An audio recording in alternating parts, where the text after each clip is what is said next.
Alhamdulillah wa salatu wa salam ala nabiyyina Muhammad wa ala alihi wa sahbihi wa sallam. أما بعد أحبتي في الله السلام عليكم ورحمة الله وبركاته حياكم الله أسأل الله كريم رب العرش العظيم يتولنا في الدنيا والآخرة أحبتي في الله. Question was asked, Akhi, I'm in the West studying Arabic. Please, I need help. I want to be obviously strong in the language, but sometimes I forget the last letters of the word. I'm studying Medina Book 2, Lesson 14. Are there any lessons you advise me to do every day? Please do dua for me that Allah cures my waswas and helps me in being sincere and taqwa and also in my studies. Is there any program software you recommend me with help with my vocabulary? Barakallah feek. Please, Akhi, if you can do a video on this, then please do so. But if not, then no problem. Ahabati fillah, no doubt the Arabic language and learning the Arabic language is of utmost importance. And this is khair azim that our brother wants to gain Islamic knowledge, our brother or our sister in Islam. And with that being the case, we have to look at that most of the people did not have Arabic programs and all of these extra forms of media in order to assist them in learning the Arabic language. And this is khair azim, that there are many different tools to make it easier. However, as our Sheikh Sa'id bin Halil Al-Umar Al-Shamri, Hafidhullah Ta'ala, mentioned, when I asked a question, I posed a question similar to this, when I was in need of improving my Arabic. And he told me, plain and simple, read 2 pages of Ibn al-Qayyim a day, along with your Quran, and that's it.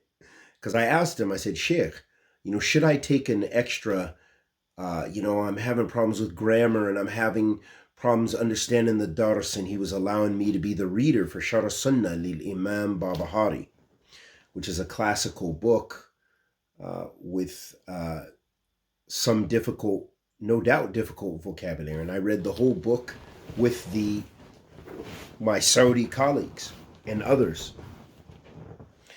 And what I found from that experience and from the Sheikh's wisdom of just reading the books of Ibn al-Qayyim, because obviously I could speak, I could read and write at that time, and I wasn't necessarily at a super advanced lesson, but I could understand 70% of the lessons or what have you.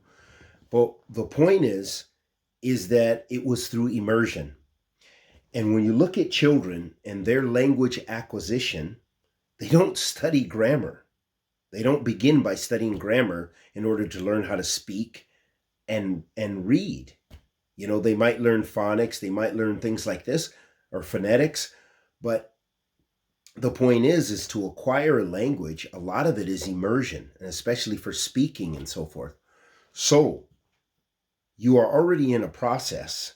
What I would advise is massive, if you're sincere about what you're asking, is massive amounts of reading. Plain and simple, read a lot. And that's going to improve your Arabic.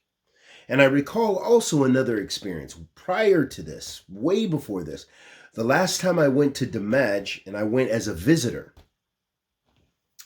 and I went, and a brother, may Allah subhanahu wa ta'ala preserve him, big student of knowledge, Abdullah McPhee.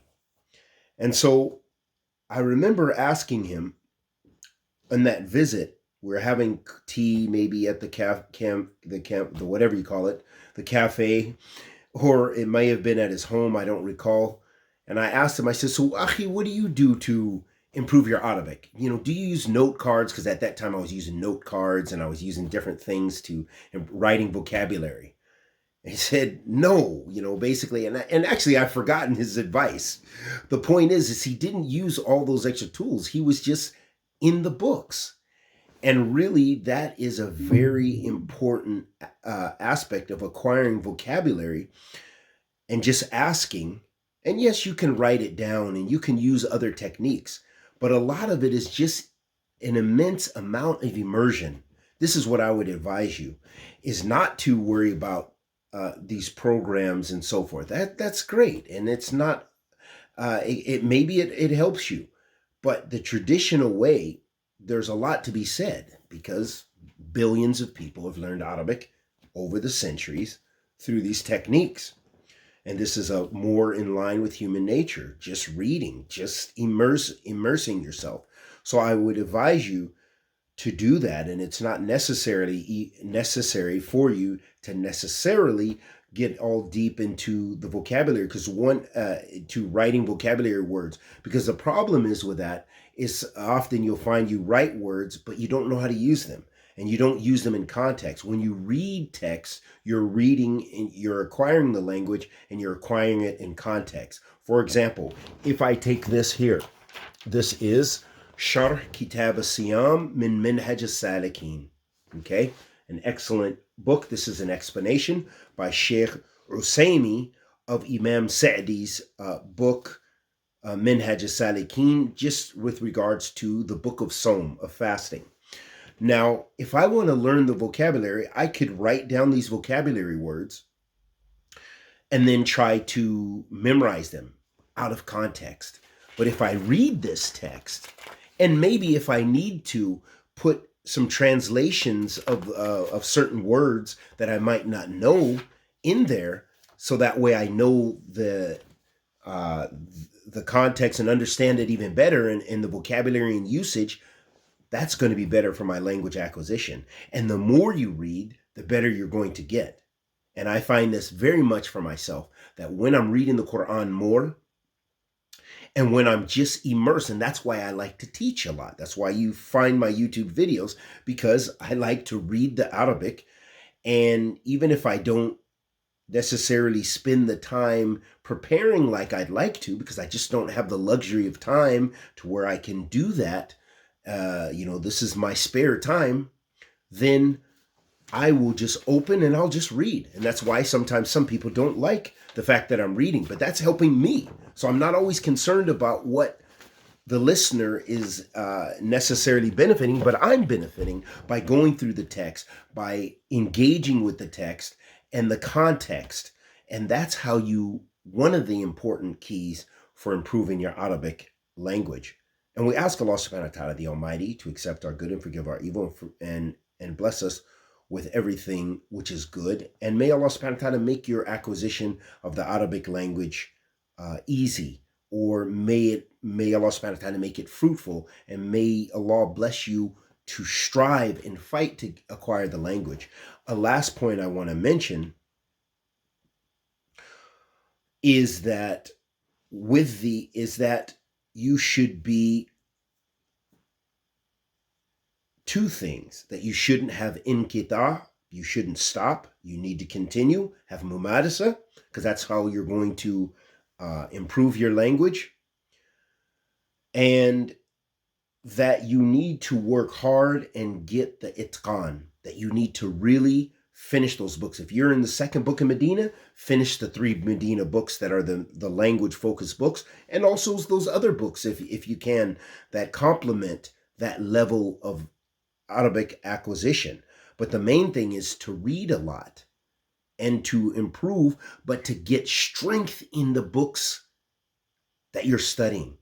So, for example, there are many of us, and I'm including myself, I've studied a lot of those books many times, but I would say that I didn't give it its real haq to really ground myself strongly. So I need to go back and revise those books as well as other books in grammar and so forth.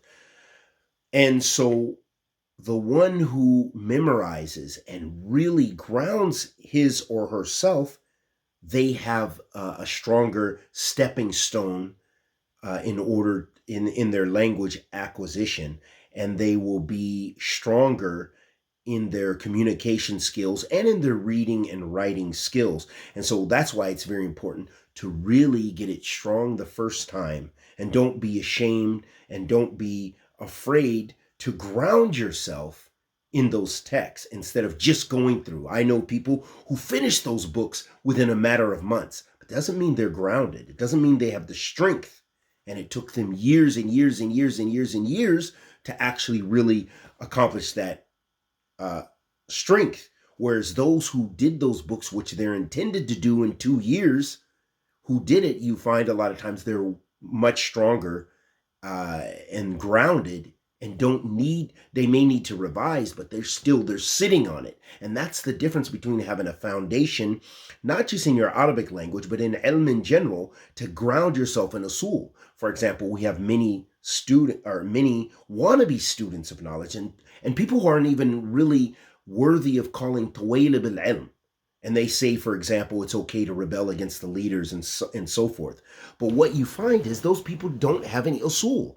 If you ask them about the usul i'tiqad Ahl Sunnah, what is the foundation principles of Ahl Sunnah? They go to major controversial issues way over their head, but they can't tell you the conditions for prayer. They can't tell you the conditions for fasting. They can't tell you how to make wudu.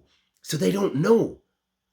Why? Because they're talking about issues of takfir and tabdi' and tafsiq way over their head, about the leaders, the situation of the leaders, and about rebelling against the leaders, and about there's different opinions of the Salaf, and there's this and this and this. They're talking about issues way over their head. So don't do that with the Arabic language or with ilm in general, because Arabic is a part of that ilm. The Arabic language is one of the tools, and it's a wasila. It's a means to acquiring Islamic knowledge. It's a means of it. But just having complete strength in Arabic and going overboard, I would say, because there are some people who are just totally focused on being so strong in the language and going way into grammar, but they don't have their aqidah is destroyed. So it's very important to understand why you're learning the Arabic language, and to benefit from that tool, get the itqan, get the strength in it, and use it as a tool to build on. Likewise, with your other talab al-ilm, with learning aqidah, learn the usul of Ahl Sunnati wal Jama'ah. Learn what iman is, and learn the pillars of Islam, the pillars of iman, and build upon that knowledge. Don't learn Arabic and then start reading the fatwa of Shaykh al-Islam ibn Taymiyyah and then making fatwa yourself. And this is the danger that we see with people who do not ground themselves in usul. We ask Allah subhanahu wa ta'ala to bless us with ikhlas, with tabat. Wa sallallahu wa sallam ala nabiyyina Muhammad.